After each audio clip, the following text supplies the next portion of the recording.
Tim Moore here with TLC Pressure Washing, and what do I like about a nice, cool, overcast day?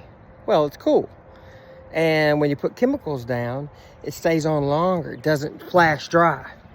And your post treat stays on longer. What do I not like about nice, cool days? Well, we've been here for 2 hours. That's the first place I did, and it's just now starting to dry. Not even dry, starting to dry. So this whole place is going to take about 3 hours to totally dry. 3 more hours to totally dry.